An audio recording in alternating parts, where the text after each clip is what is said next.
Chapter 20 The Minister in a Maze. As the minister departed in advance of Hester Prynne and Little Bear, he threw a backward glance, half expecting that he should discover only some faintly traced features or outline of the mother and the child, slowly fading into the twilight of the goods. So great a vicissitude in his life could not once be received as real. But there was Hester, clad in her grey robe, still standing beside the tree trunk which some blast had overthrown a long antiquity ago, and which time had ever since been covering with moss, so that these two feathered ones, with earth's heaviest burden on them, might there sit down together and find a single hour's rest in solace. And there was Pearl, too, lying dancing from the margin of the brook, now that the intrusive third person was gone, and taking her old place side, by her mother's side, so the minister had not fallen asleep and dreamed. In order to free his mind from his undistractedness and duplicity of impression, which beset it with a strange disquietude, he recalled and more thoroughly defined the plans which Hester and himself had sketched for their departure. It had been determined between them that the old world, with its crowds and series, offered then a more eligible shelter and concealment than the wilds of New England, or all America, with its alternative of an Indian wigwam, or the few settlements of Europeans scattered thinly along the seaboard. Not to speak of the clergyman's health, so inadequate to sustain the hardships of a forest life, his native gifts, his culture, and his entire development will secure him a home only in the midst of civilization and refinement. The higher the state, the more delicately adapted to its demands. In furtherance of his choice, it so happened that a ship lay in the harbour, one of those questionable cruisers frequent at that day, which, without being absolutely outlaws of the deep, yet rode over its surface with a remarkable high responsibility of character. This vessel had recently arrived from the Spanish Main, and within 3 days' time would sail for Bristol. Mr. Prime, whose vocation as a chef and less the sister of charity had brought her acquainted with the captain and crew, could take upon herself to secure the passage of two individuals in a ship, with all the secrecy which circumstances rendered more than desirable. The minister had inquired of Hester with no little interest the precise time at which the vessel might be expected to depart. It would probably be on the fourth day from the present. That is most fortunate. No, pero ya. That is most fortunate, he had then said to himself. Now, why the Reverend Mr. Disney considered it so very fortunate. He... Wait. Ay, qué estrés. That is most fortunate, he had then said to himself. Now, why the Reverend Mr. Disney considered it so very fortunate, we hesitate to reveal. Nevertheless, to hold nothing back from the reader, it was because on the third day from the present, he was to preach the election sermon, and as such an occasion formed an oral epoch in the life of a New England clergyman. He could not have chanced upon a more suitable mode and time of terminating his professional career. At least they shall say of me, thought his exemplary man, that I leave no public duty unperformed nor ill-performed. Sad, indeed, that an introspection so profound and acute as this poor minister should be so miserably deceived. We have had, and may still have, worse things to tell of him, But no, he apprehended.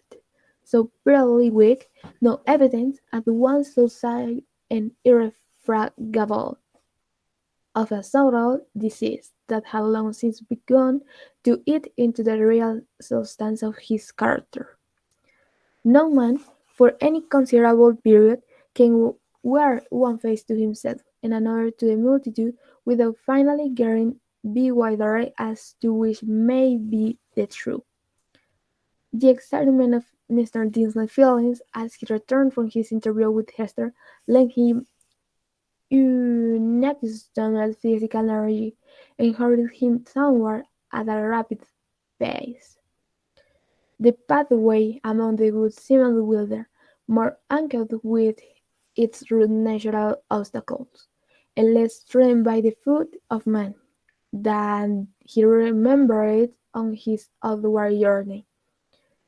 But he leaped across the plashy places, thrust himself through the clinging underbrush, climbed the ascent, plowed into the hollow, and overcome, in short, all the difficulties of the track, with an unweariable alacrity that astonished him.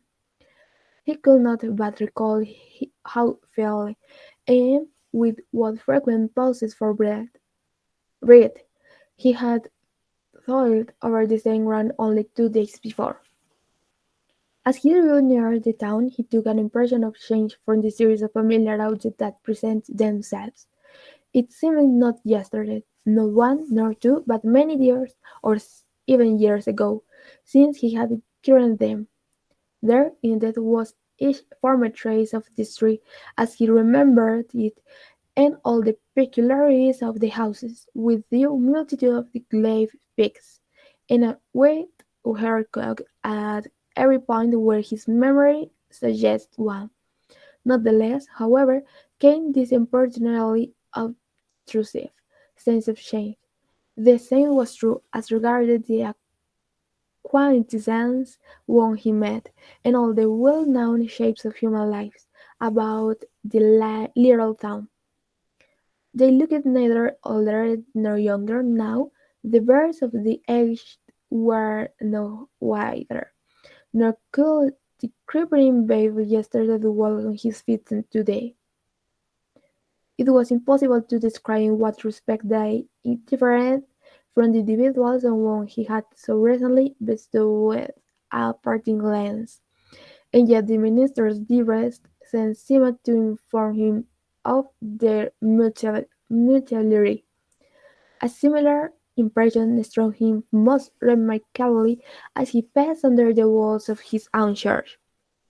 The edifice had so very strange, and yet so familiar, an aspect that Mr. Disney's mind veered between two ideas, either that he had seen it only in a dream he'd heard of, or that he was merely dreaming about it now.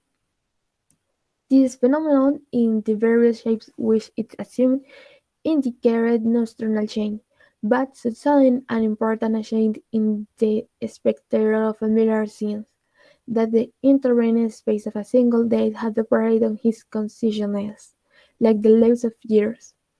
The minister's own will and Hester's will, and the faith that grew between them, had wrought this transformation.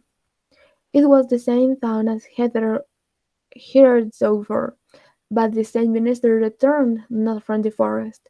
He might have said to the friends who greeted him, "I'm not the man for whom you take me.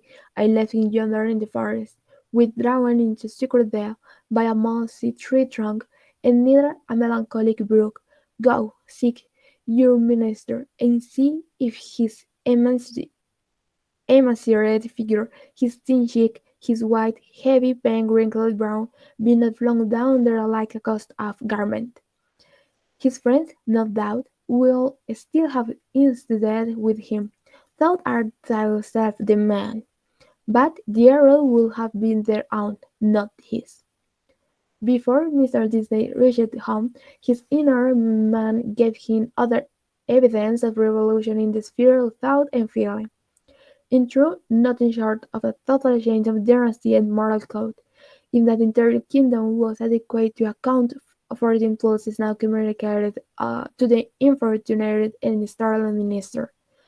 At every step he was instructed to do something strange, wild, wicked thing or other, with a sense that it would be at once involuntary and intentional in spite of himself, yet growing out of a profounder self than that which opposed the impulse. For instance, he met one of his own deacons. The good old man addressed him with the paternal affection and patriarchal privilege, which his venerable age, his upright and holy character, and his station in the church, entitled him to use, and conjoined with this the deep, almost worshiping respect, which the minister's professional and private claims alike demand. Never was there a more beautiful example of how the majesty of age and wisdom may comport with the absence of respect enjoyed upon it, as from a lower social rank and inferior origin of endowment towards a higher. Now, during a conversation of some 2 or 3 moments between the Reverend Mr. Dinsmore and this excellent and hoary bird deacon, it was only by the most careful self-control that the former could refrain from uttering certain blasphemous blasphemous suggestions that rose into his mind respecting the communion supper. He absolutely trembled and turned pale as ashes, lest his tongue should wag itself in utterance of these horrible matters, and please his own conscience for so doing, without his having fairly given it. And even with this terror in his heart, he could hardly avoid allowing to imagine how the sanctified old patriarchal deacon would have been petrified by his minister inquiry. Again, another incident of the same nature. Hurrying along the street, the Reverend Mr. Disney encountered the eldest female member of his church, a most vicious and exemplary old dame, poor, widowed, lonely, and with a heart as full of reminiscences about her dead husband and children, and her dead friends of long ago, as a burial ground is full of storied gravestones. Yet all this, which would else have been such heavy sorrow, was made almost a solemn joy to her devout old soul by religious consolation and the truth of, of Scripture, wherewith she had fed herself continually for more than 30 years. And since Mr. Disney had taken her in charge, the good grandsmanship earthly comfort, which, unless it had been likewise a heavenly comfort, could have been none at all, was to meet his pastor, whether casually or of set purpose, and be refreshed with a word of warmth, fragrant, heaven-breathing gospel through from his beloved lips into her dull, but rapturously attentive ear.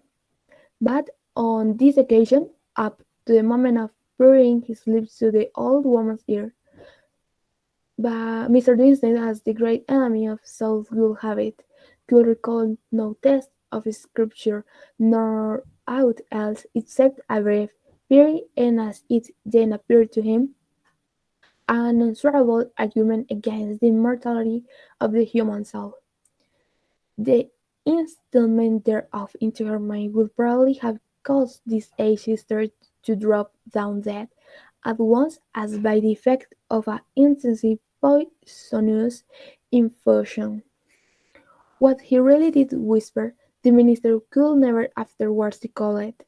There was perhaps a peculiar disorder in his utterance, which failed to impart any distinct idea to the good widow's comprehension, or which Providence interpreted after a method of its own. As surely as the minister looked back, he beheld an expression of divine gratitude and ecstasy that seemed like the shine of the celestial city of her face, so wrinkled and ashy pale. Again, a third instance. After parting from the old church member, he met the youngest sister of them all. It was a maiden newly won, and won by the Reverend Mr. Disney's own sermon on the Sabbath after his vigil, debated the transitory pleasures of the world for the heavenly hope that was to assume brighter substance as life grew dark around her, and which would gild the utter gloom with final glory. She was fair and pure as a lily that had bloomed in paradise. The minister knew well that he was himself ensured within the stainless sincerity of her heart, which hung its snowy curtains about his image, imparting to religion the warmth of love, and to love a religious purity.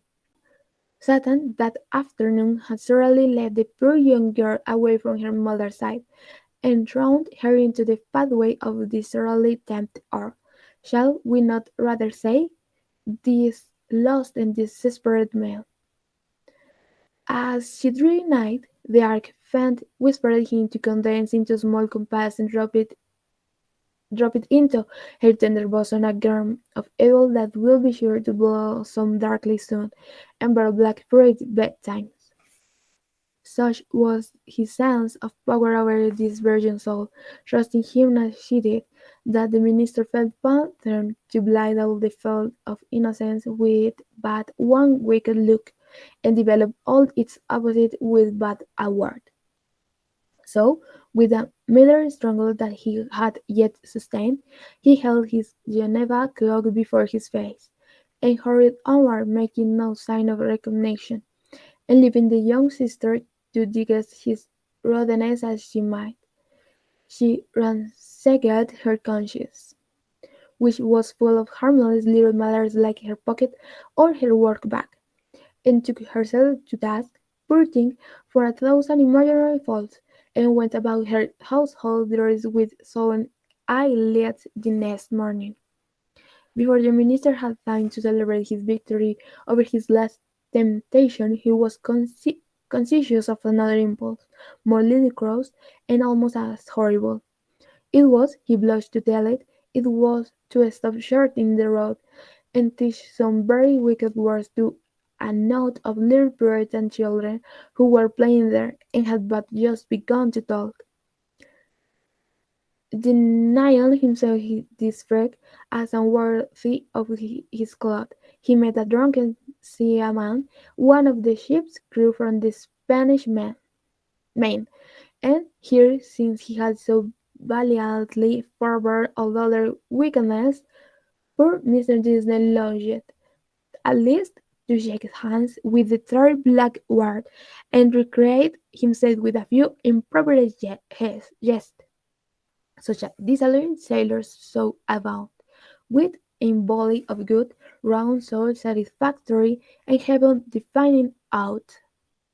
It was not so much a better principle as partly his natural good taste, and still more his backwardness habit of clerical decorum, that carried him safely through the lower crises. "What is it that haunts and tempts me thus?"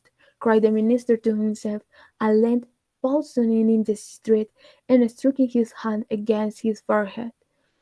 "Am I mad, or am I given over utterly to the fiend? Did I make a contract with him in the forest, and sign it with my blood? And does he now summon me to its fulfilment by suggesting the performance of every wickedness which his most foul imagination can conceive?" At the moment when the Reverend Mr. Disney thus communed with himself, and struck his forehead with his hand, old Mistress Higgins, the reputed witch lady, is said to have been passing by.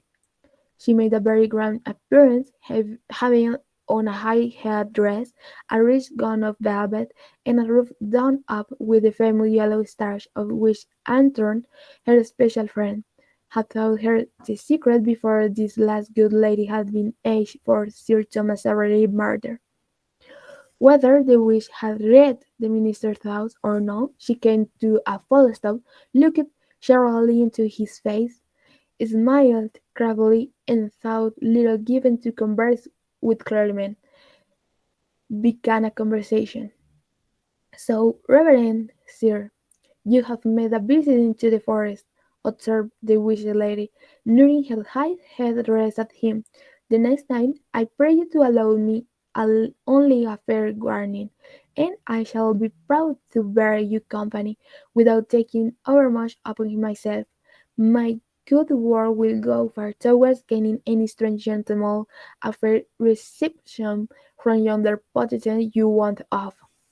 "I profess, madam," answered the clergyman, with a grave obeisance such as the lady's rank demanded, and his own good breeding made imperative, "I profess, on my conscience and character, that I am utterly bewildered as touching the purport of your words.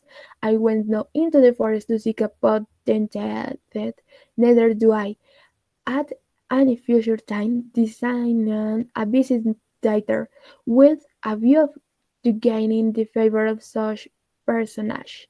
My one sufficient object was to greet that precious friend of mine, the Apostle Eliot, and rejoice with him over the many precious souls he had won from the heathendom.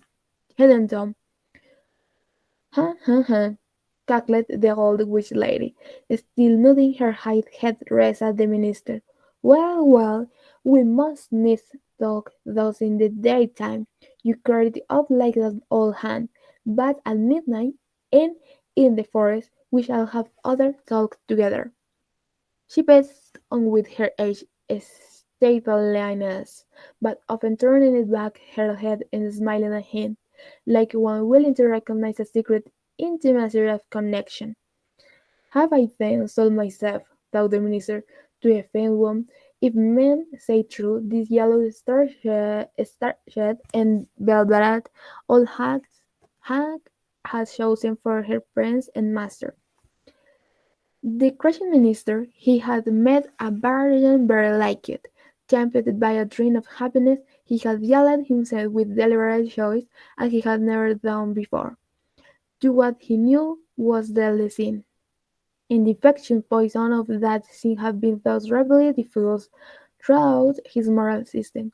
It had stupefied all best impulses, and awakened into vivid life the whole brotherhood of bad ones. Scorn, bitterness, unprovoked malice, gratuitous desire of ill, ridicule of whatever was good and holy, all awoke to tempt, even while it frightened him.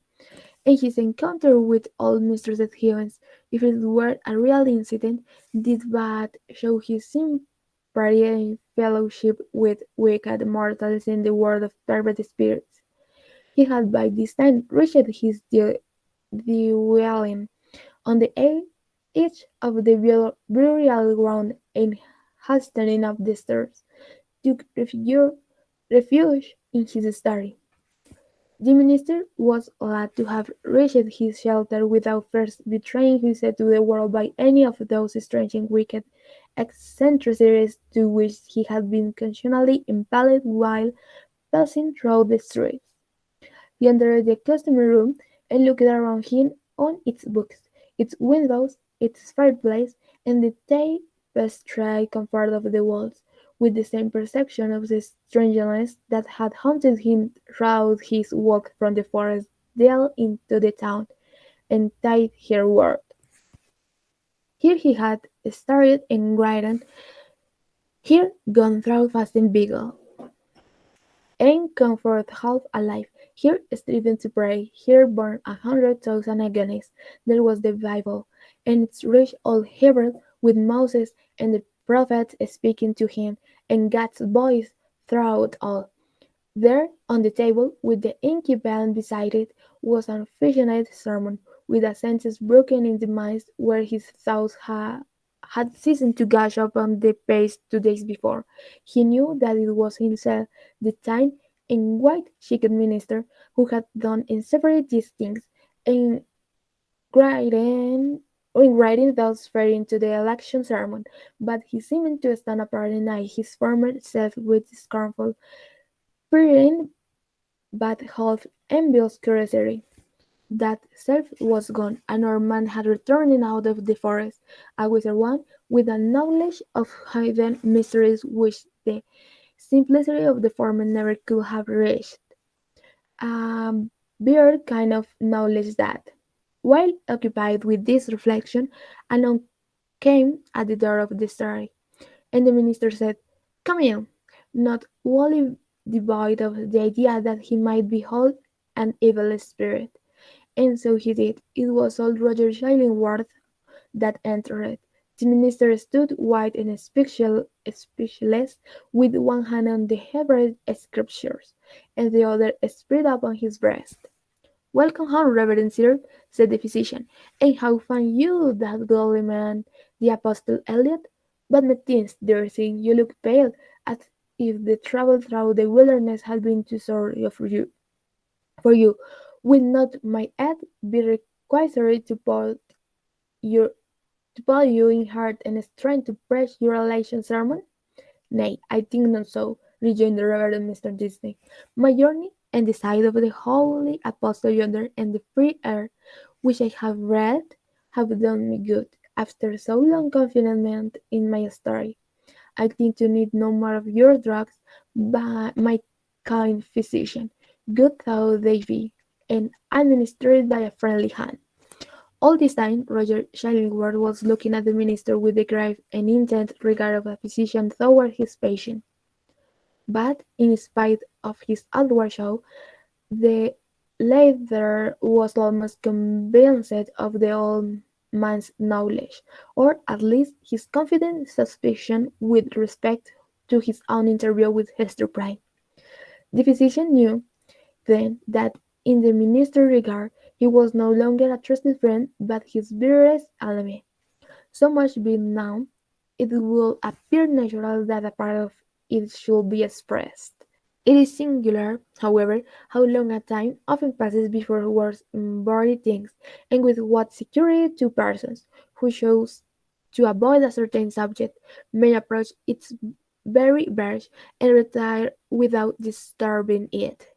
Thus the minister felt no apprehension that Roger Chillingworth would touch, in express words, upon the real position which they sustained towards one another. Yet did the physician, in his dark way, creep frightfully near the secret.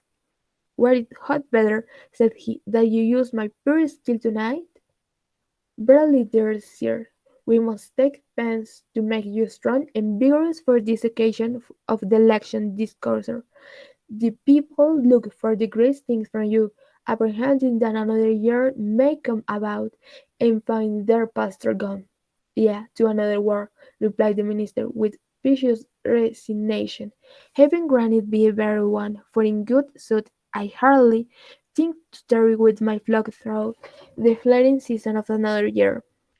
But, touching your medicine, kind sir, in my present frame of body I need it not." "I yet to hear it," answered the physician. "It may be that my remedies, so long administered in vain, begin not now to take due effect. Happy man were I, and I well deserving of new endless gratitude, could I achieve this cure." "I thank you from my heart, most watchful friend," said the Reverend Mr. Disney, with a solemn smile. "I thank you. And can I but requite your good deeds with my prayers?" "A good man's prayers are golden recompense," rejoined old Roger Chillingworth, as he took his leave. "Yea, they are the current gold coin of the New Jerusalem, with the king's own net mark on them." Left alone, the minister summoned a servant of the house, and requested food, which being set before him, he ate with ravenous appetite. Then, flinging the already written pages of the election sermon into the fire, he forthwith began another, which he wrote with such an impulsive flow of thought and emotion that he fancied himself inspired, and only wondered that Heaven should see fit to transmit the grand and solemn music of its oracles through so full an organ pipe as he. However, leaving that mystery to solve itself, or to go unsolved forever, he drove his steps onward, with earnest haste and ecstasy. Thus the night flew away, as if it were a window dress and he carrying on it. Morning came, and people blushing through the curtains, and a little sunrise threw a golden beam into the sky, and let it right across the minister's bedazzled eyes. There he was, with the pen still between his fingers, and a vast, unmeasurable tract of granite space behind him.